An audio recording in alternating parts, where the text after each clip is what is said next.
მეორე დღეს ჩემი თანამგზავრი ადგილობრივი მცხოვრები ახმადი იყო, რომელმაც შემომთავაზა ეჩვენებინა ის, რის ნახვაც პირველ დღეს ვერ მოვახერხე. ეს ძალიან დროული იყო, რადგან წინა დღეს რომაელი მეომრის სამარხის მონახულების შემდეგ ცოტათი დავიკარგე და ამფითეატრის ზემოთ, კლდეზე აღმოვჩნდი. შემოვლიცვა უკვე გვიანი იყო, ამიტომ თითქმის ვერტიკალური კლდიდან მომიწია ჩასვლა. მაგრამ სამაგიეროდ პირდაპირ ამფითეატრში აღმოვჩნდი, სადაც დღეს უბრალო მოკვდავებს შესვლა ეკრძალებათ. ახმადი პეტრას გამოქვაბულებში მცხოვრები მისი ბებია ბაბუის ცხოვრების ისტორიების მოსმენის ფონზე გაიზარდა. როდესაც სიქშის სახაზინომდე მიმავალი ვიწრო კანიონი გავდიოდით, მან მიუთითა ფარულქვის კვეთებზე, საიდუმლო გადმოსახეთ ადგილებზე, რომლებსაც ტურისტების უმეტესობა ვერ ამჩნევს და ასევე კლდეებში ჩიზლითა და ოფლით გამოკვეთილ უძველეს წყლის არხებზე. წყალი მთელ ქალაქში ნაწილდებოდა პატარა არხების ქსელის მეშვეობით, რომელთაგან ზოგიერთი საზოგადოებრივ შადრევნებსა და ბაღებს ამარაგებდა. არსებობს მტკიცებულება, რომ მათ წყლის არსებითი გადამუშავება წარმოებდა და ჩამონადენი ან ჩამდინარე წყლები ხელახლა გამოიყენებოდა სარწყავად.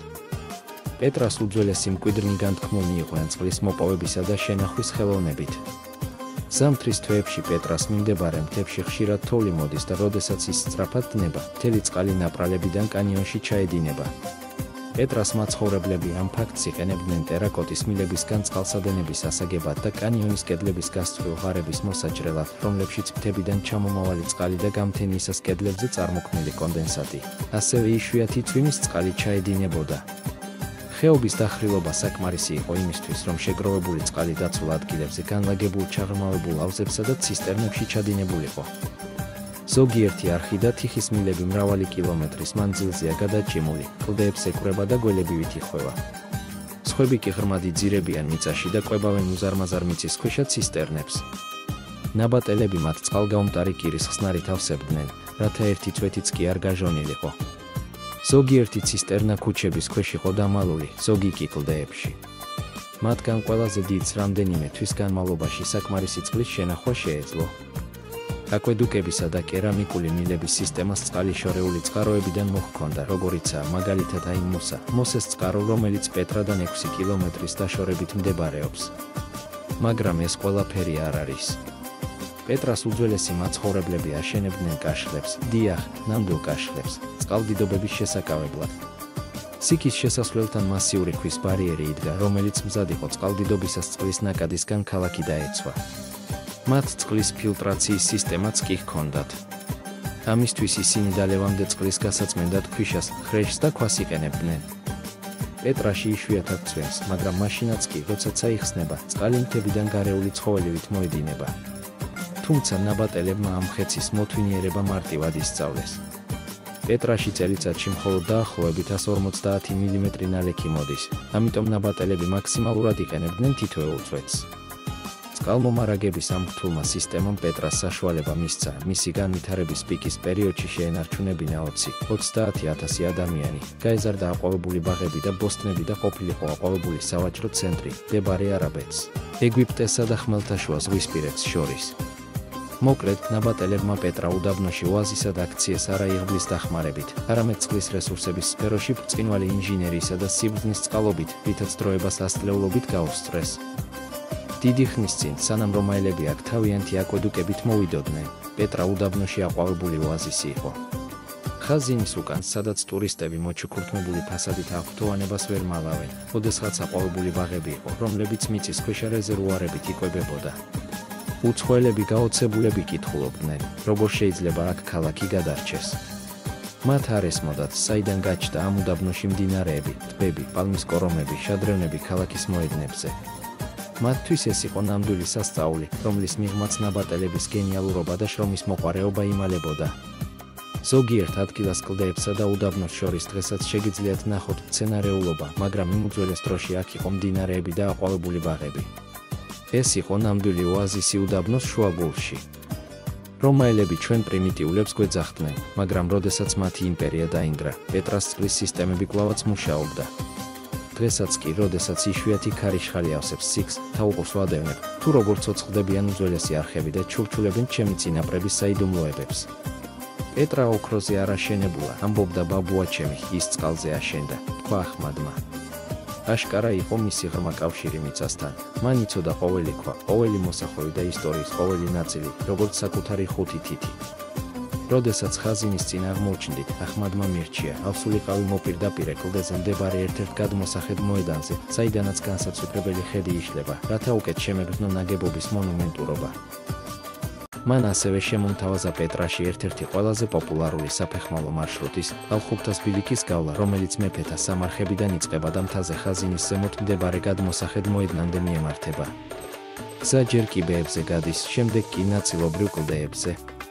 გზად ულამაზესი ხედები იშლება, მათ შორის ამფითეატრზე. ასევე არის ჩაის სახლები, სადაც ბედუინები სტუმრებს ჩაის და დასახმარებლად ვირებს სთავაზობენ. და აი, როგორც იქნა, გამოჩნდა ის ხედი, რისთვისაც აქ მოვედით. შემდეგი მარშრუტი გადიოდა ადდეირის ტაძრისკენ. ტაძარს ასევე მონასტერსაც უწოდებენ. მონასტრისკენ მიმავალ გზაზე რომაული მემკვიდრეობის ნარჩენებს წააწყდებით, მაგალითად, თაღისკენ მიმავალ გზას. მის გასწვრივ ოდესღაც დიდებული ვილებისა და ტაძრების ნანგრევებია.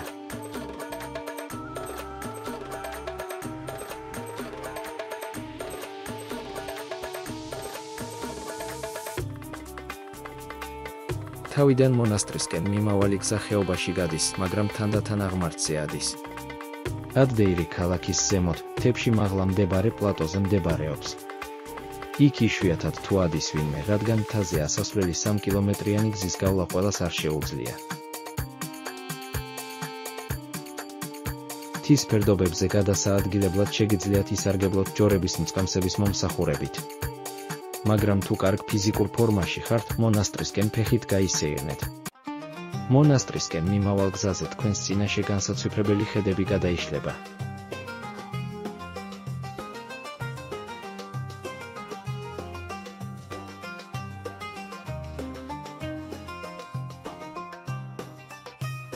გზად ახმადი თავის შორეულ წინაპრებზე ისტორიებს ყვებოდა და ხშირად ჩერდებოდა, რათა კლდეებზე წარწერები ეჩვენებინა და მათი მნიშვნელობა აეხსნა.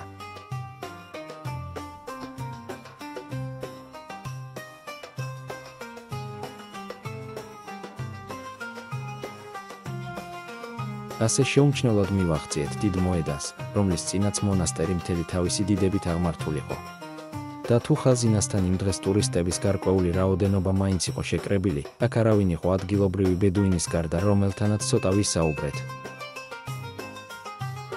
ადდეირი კიდევ ერთი, არანაკლებ შთამბეჭდავი ნაგებობა აღმოჩნდა 50 მეტრის სიგანისა და დაახლოებით 45 მეტრის სიმაღლის.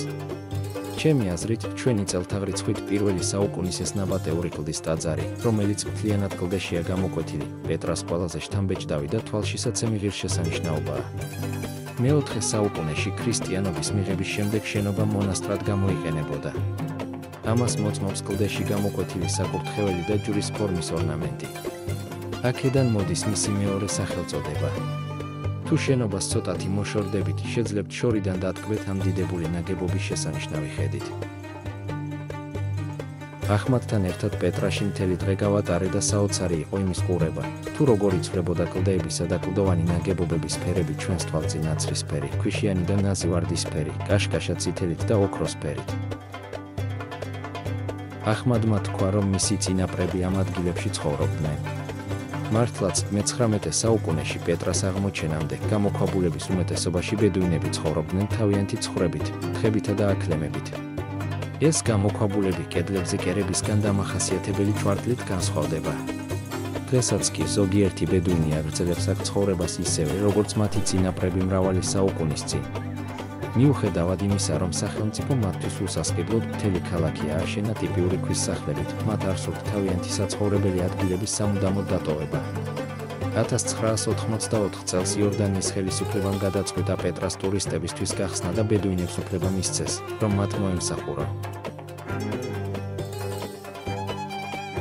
დღის ბოლოს ახმადმა თავის ნათესავებთან მიმიწვია, რომლებიც ხანდახან ქალაქიდან აქ გადმოდიან საცხოვრებლად, რათა ამ ადგილებთან კავშირი არ დაკარგონ. როცა ადგილზე მივედით, ახმადის ბიძის ოჯახი დაგხვდა, რომლებიც იქ სეზონურად ცხოვრობენ. ახმადის ნათესავების გამოქვაბული საოცრად ფართო და მყუდრო იყო, კედლებზე და იატაკზე ხალიჩებით, პატარა კერით ჩაისთვის. სტუმართ მოყვარეობა წმინდაა ბედუინურ კულტურაში და მაშინვე შემომთავაზეს ტკბილი პიტნის ჩაი. გარეთ კი უკვე ვახშამს ამზადებდნენ. უდროობის განცდა ღრმა იყო აქ.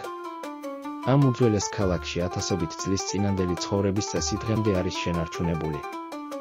იმ საღამოს პეტრას დატოვებისას ღრმა მადლიერება ვიგრძენი იქაური ხალხის მიმართ, რომლებიც თაობების განმავლობაში იცავდნენ ამ საოცრებას. მიუხედავად იმისა, რომ ტურიზმმა პეტრა მრავალი თვალსაზრისით შეცვალა, ბედუინები მისულებად რჩებიან, მეგზურებად, თხრობელებად და მისი საიდუმლოებების მცველებად. თუ ოდესმე პეტრას ეწვევით, იფიქრეთ დღის გატარებაზე ადგილობრივ ბედუინთან. თქვენ არა მხოლოდ დაინახავთ ფარულ მარგალიტებს, არამედ შესაძლოა გქონდეთ იშვიათი პრივილეგია აღმოჩნდეთ მათ სამყაროში, თუნდაც მხოლოდ ერთ ფინჯან ჩაიზე მრავალ საუკუნოვან გამოქვაბულში. პეტრაში ადგილობრივთან ერთად სეირნობა დაუვიწყარი გამოცდილებაა, რომელიც აერთიანებს უძველეს ისტორიას, განსაცვიფრებელ პეიზაჟებსა და საუკუნეობრივ კულტურასთან ერთგვარ კავშირს. აჰმადმა მირჩია, პეტრასთან ჩემი გაცნობის დასასრულებლად მენახა ქალაქი საღამოს, როცა მზე ჰორიზონტს მიღმა ჩადის და მას ზღაპრულ ადგილად აქცევს. ყოველ ორშაბათს, ოთხშაბათს და ხუთშაბათს აქ იმართება ღამის შოუ, რომელიც საშუალებას იძლევა, ნახოთ კლდოვანი ქალაქის ნაწილი ასობით სანთლისა და ფერადი ფარნის განათების ფონზე. კანიონში გზაზე ქაღალდის ფარნებს ათავსებენ, ხაზინის წინ კი ასობით ფარანია ანთებული, რაც იდუმალ და ზღაპრულ ატმოსფეროს ქმნის.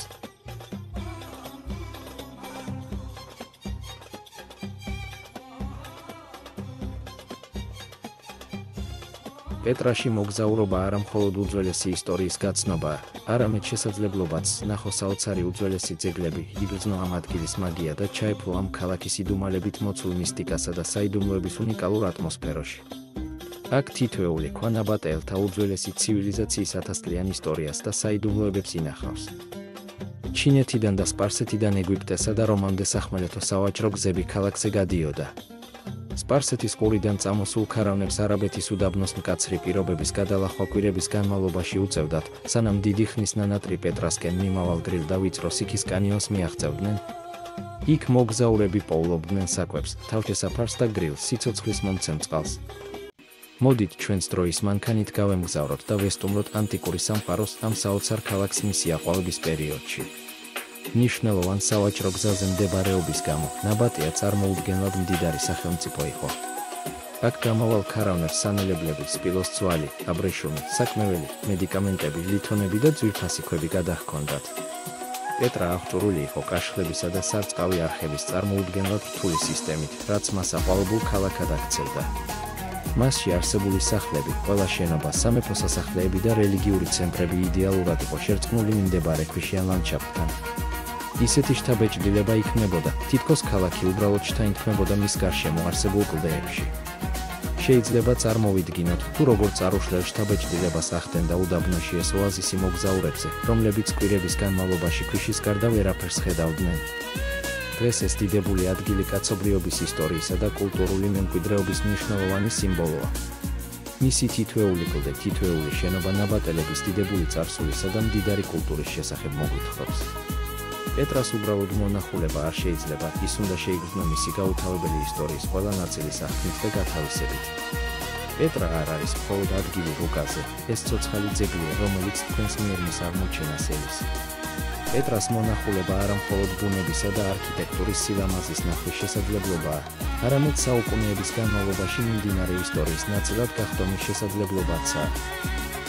თუ უნიკალურ გამოცდილებას და უძველეს სამყაროსთან შეხების შესაძლებლობას ეძებთ, არ გაუთხრათ ხელიდან ამ შესანიშნავი ქალაქის მონახულების შანსი.